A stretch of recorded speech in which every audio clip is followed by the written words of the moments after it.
और भारत में एक यूनिफॉर्म बैंकिंग कोड लागू करें। जब तक यूनिफॉर्म बैंकिंग कोड लागू नहीं होगा और जब तक one person one account system लागू नहीं होगा, भारत में बहुत बड़ी मात्रा में विदेशी फंडिंग हो रही है माओवादियों को, नक्सलियों को, कट्टरपंथियों को, जिहादियों को, मिशनरियों को, अलगाववादियों को, आतंकवादियों को। और ये जो बाहर की फंडिंग आ रही है, ये केवल हवाला के जरिए नहीं आ रही है बल्कि बैंक के जरिए भी आ रही है। और दुख की बात यह है कि आरबीआई को भी नहीं पता चल रहा है वो बैंक से पैसा आ कैसे रहा है, वित्त मंत्रालय को भी नहीं पता चल रहा है। हो ये रहा है कि जो विदेशी बैंकें जैसे एचएसबीसी है, वेस्टर्न यूनियन है, स्टैंडर्ड चार्टर्ड है, अमेरिकन एक्सप्रेस है, जो विदेशी बैंक हैं जिनके ब्रांचेस भारत में है, वो विदेशों से पैसा एनईएफटी के जरिए यहां पे ट्रांसफर करते हैं, आरटीजीएस के जरिए ट्रांसफर करते हैं। आरबीआई का सॉफ्टवेयर केवल ये देखता है कि पैसा जो आया है उसमें कोड कौन सा यूज हुआ।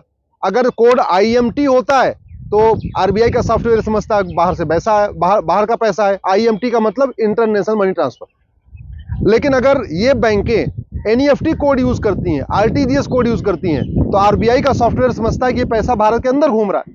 तो हो क्या रहा है कि ये जो विदेशी बैंक है, western union, American express, standard chartered, जो भी बाहर की बैंक है और जिनकी ब्रांच भारत में है, वो बाहर का पैसा, चाहे वो ऑस्ट्रेलियन डॉलर हो या कनाडा का पैसा हो या कुवैत का रियाल हो या बहरीन का दिनार हो या अमेरिकन डॉलर हो, जो भी पैसा वहां से ट्रांसफर कर रहे हैं, यहां पे जो ट्रांसफर हो रहा है वो आरटीजीएस के फॉर्म में हो रहा है, एनईएफटी के फॉर्म में हो रहा है। जब ये डोमेस्टिक टूल है, इसीलिए मैंने मांग किया है कोर्ट से कि एक यूनिफॉर्म बैंकिंग कोड लागू किया जाए। एनईएफटी और आरटीजीएस का यूज केवल और केवल डोमेस्टिक ट्रांजैक्शन के लिए हो और जितना विदेशी पैसा आए उसमें केवल आईएमटी यानी इंटरनेशनल मनी ट्रांसफर लिखा हुआ हो। ये दूसरा जो बाहर का पैसा आता है उसमें यह जरूरी है कि भेजने वाले का नाम लिखा हो, भेजने वाले का पता होना चाहिए, भेजने वाले का कुछ उसका आइडेंटिफिकेशन का कोड भी होना चाहिए। अदरवाइज ये पता कैसे चलेगा कि जो बाहर का पैसा भेजा वो किसी खालिस्तानी ने भेजा है या दाऊद इब्राहिम ने भेजा है या किसी और सेपरेटिस्ट ग्रुप ने भेजा हुआ है।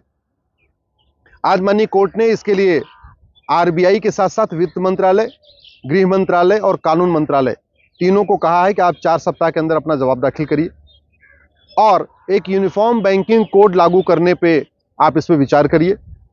माननीय कोर्ट ने हमको भी कहा है कि इस तरीके के जितने एग्जाम्पल आपके सामने हैं आप उनके कुछ डेटा दीजिए, तो वो मैं भी इसको अगले 4 हफ्ते के अंदर उसका भी पूरा डेटा निकालूंगा कि कैसे कैसे फंडिंग हुई है, कहाँ कहाँ फंडिंग हुई है, कहाँ पे सीबीआई को पैसा मिला है, कहाँ पे ईडी को पैसा मिला, उसका डिटेल मैं भी निकालूंगा। लेकिन मेरा केंद्र सरकार से निवेदन है, अगर आप भारत में शांति चाहते हैं, आप भारत में अलगाववादियों की कमर तोड़ना चाहते हैं, अगर वित्त मंत्रालय, गृह मंत्रालय चाहता है कि देश विरोधी गतिविधियां कम हो जाएं, तो तत्काल एक यूनिफॉर्म बैंकिंग कोड लागू कर देना चाहिए। ये सारी की सारी बदमाशी विदेशी बैंकें कर रही हैं जो बाहर का पैसा ला रही हैं, लेकिन यहां पे एनजीओज के खाते में, माओवादियों के खाते में, नक्सलियों के खाते में आरटीजीएस के फॉर्म में ट्रांसफर कर रही है या एनईएफटी के फॉर्म में ट्रांसफर कर रही है। इसलिए आरबीआई का सॉफ्टवेयर भी उसको पकड़ नहीं पा रहा है। स्ट्रिक्टली एक यूनिफॉर्म बैंकिंग कोड लागू करना पड़ेगा। जो बैंक पैसा भेजने वाला हो, बाहर का पैसा आए, पहली बात उसमें केवल आईएमटी कोड आए, दूसरा भेजने वाले का नाम भी होना चाहिए। ये पैसा पहली बात तो भेजने किस देश से आ रहा है साफ साफ लिखा होना चाहिए कि कनाडा का पैसा है, ऑस्ट्रेलिया का है या कुवैत का है या अरब का है। दूसरा, भेजने वाले का क्लियर नाम लिखा होना चाहिए, पैसा कौन भेज रहा है। तीसरी बात, ये जो पैसा आ रहा है करेंसी उसको कितने में, उसको जो चेंज कितने का रेट है।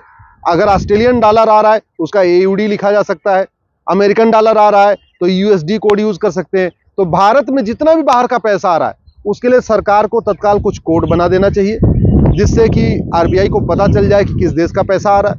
दूसरा, उसका ट्रांजैक्शन चार्ज क्या है, कितने में कन्वर्ट हो रहा है, उसका एकदम स्पेसिफिक हो जाना चाहिए। बहुत बड़ा खेल स्पेसिफिक हो रहा है।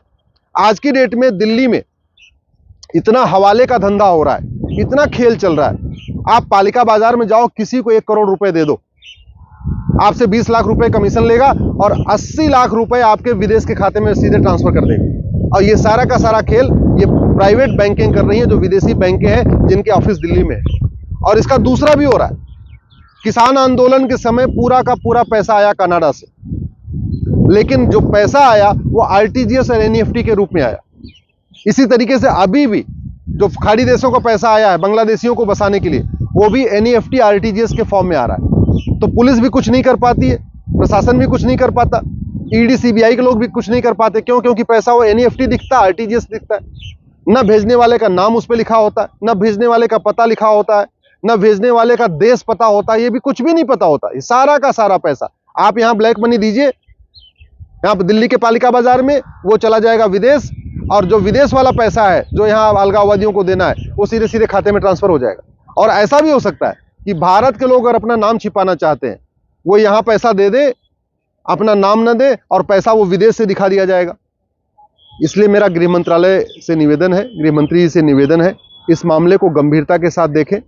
वित्त मंत्रालय से भी मेरा निवेदन है, इस मामले को गंभीरता के साथ देखें और भारत में एक यूनिफॉर्म बैंकिंग कोड लागू करें।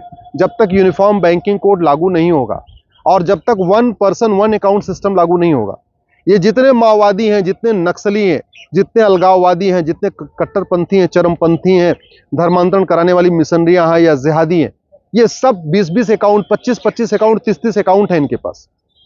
तो सबसे पहले 1 पर्सन 1 अकाउंट सिस्टम लागू करें और दूसरा यूनिफॉर्म बैंकिंग कोड लागू करें, जिससे बाहर से जो पैसा आ रहा है उसको इजीली ट्रैक किया जा सके। और जो बैंकें ऐसी बदमाशी कर रही हैं उन बैंकों को भारत में कंप्लीट बैन करें। जब तक ये प्राइवेट बैंकें इनको 2-4 बैंकों को बैन नहीं करेंगे, ये अपना खेल बंद नहीं करेंगे। HSBC के बारे में आपको पता है कि HSBC के हवाला वाला कितना बड़ा स्कैम हुआ था अमेरिका में, वो जो ब्लैक मनी को व्हाइट करते थे, HSBC पकड़ा जा चुका है। HSBC तो इस मामले में पूरा बदनाम है। वो काम उसने बंद नहीं किया, वो काम आज भी भारत में कर रहा है, ब्लैक को व्हाइट करने का बाहर कर रहा है, भारत का ब्लैक मनी बाहर भेज रहा है, और बाहर का जो अलगाववादियों का पैसा है वो भारत में फंडिंग कराने के लिए आज भी वो काम कर रहा है। आशा करता हूं कि अगली सुनवाई होगी जब जनवरी में, उसके पहले पहले केंद्र सरकार एक यूनिफॉर्म बैंकिंग कोड लागू कर देगा। और इन कट्टर ऐसी ही और वीडियो को देखने के लिए चैनल को सब्सक्राइब कीजिए, वीडियो को लाइक कीजिए, कमेंट कीजिए और शेयर कीजिए। धन्यवाद।